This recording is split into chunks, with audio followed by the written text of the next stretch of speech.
আল্লাহ আমার রব, এই রবি আমার সব। আসসালামু আলাইকুম ওয়া রাহমাতুল্লাহি ওয়া বারাকাতুহু। জুম্মার দিন যে সময় দোয়া কবুল হয়।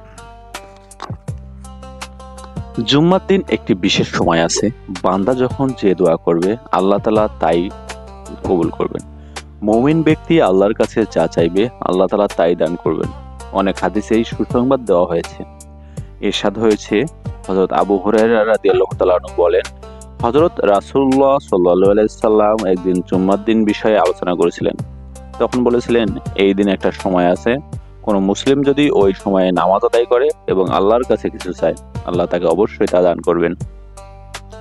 হযরত আবু হুরায়রা রাদিয়াল্লাহু তাআলা আনহু বলেন, এরপর হযরত রাসূলুল্লাহ সাল্লাল্লাহু আলাইহি সাল্লাম হাত দিয়ে ইশারা করেন যে ওই মুহূর্তটা অতি অল্প সময়। সহিহ বুখারী। মুসলিম শরীফের এক বর্ণনায় স্পষ্ট এসেছে, ওই মুহূর্তটি খুবই সামান্য। সহিহ মুসলিম। হযরত জাবের ইবনে আব্দুল্লাহ রাদিয়াল্লাহু তাআলা আনহু বলেন, রাসূলুল্লাহ সাল্লাল্লাহু আলাইহি সাল্লামের জুম্মার দিনের 12 ভাগ, এর মধ্যে একটি সময় আছে যাতে মুসলিম বান্দা আল্লাহ তাআলার কাছে যা প্রার্থনা করবে আল্লাহ তাআলা তাকে তাই দান করবেন। সুতরাং তোমরা সে সময়টি অনুসন্ধান করো। আসরের পরের দিন শেষ অংশটিতে জুম্মার দিনের যে সময়টিতে দোয়া কবুলের নিশ্চয়তা দেওয়া হয়েছে সেটি কোন সময়? উপরের হাদিসটিতে আসরের পরের কথা বিবৃত হয়েছে, তবে অন্য হাদিস মতে আসর থেকে আরও বিভিন্ন সময়ের কথা জানা যায়।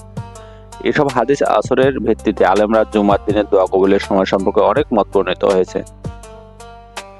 সবগুলো মত উল্লেখ করার পর হাফেজ ইবনে হাজার রাদিয়াল্লাহু রহমাতুল্লাহ বলেন, এখানে হাফেজ ইবনে হাজার রহমাতুল্লাহ যা বলেছেন এর কথা সারমর্ম হলো, এসব মতের মধ্যে সবচেয়ে বিশুদ্ধতম মত দুইটি।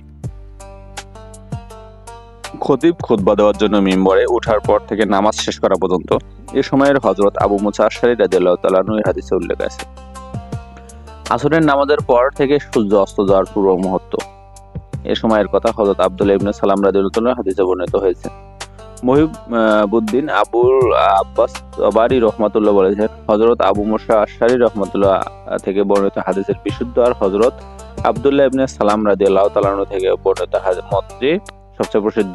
সুতরাং উচিত হলো জুম্মার দিন ওই দুই সময়ের দেওয়া গুরুত্ব দেওয়া।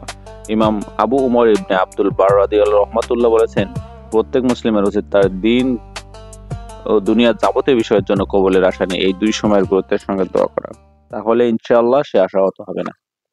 আসুন সুপ্রিয় বন্ধুরা, এই জুম্মার দিনে আমরা জুম্মার দিনে আমল করি, সবার আগে মসজিদে পৌঁছি এবং আল্লাহ তাআলার খাস রহমত গুলো যেন আমাদের উপর বর্তায়। আমরা যারা ঋণগ্রস্ত আছি তারা ঋণ যেন পরিশোধ হয়, আমরা যারা কষ্টে আছি আল্লাহ যেন কষ্ট দূর করে দেয় এবং আমরা যারা সকল বিপদ অবস্থা আল্লাহ যেন বিপদ মুক্ত করে দেয়। আসুন বন্ধুরা, আমরা সকলে মিলে আল্লাহ তাআলার গুণগান করি। আজকে পর্যন্তই, ধন্যবাদ। আসসালাম।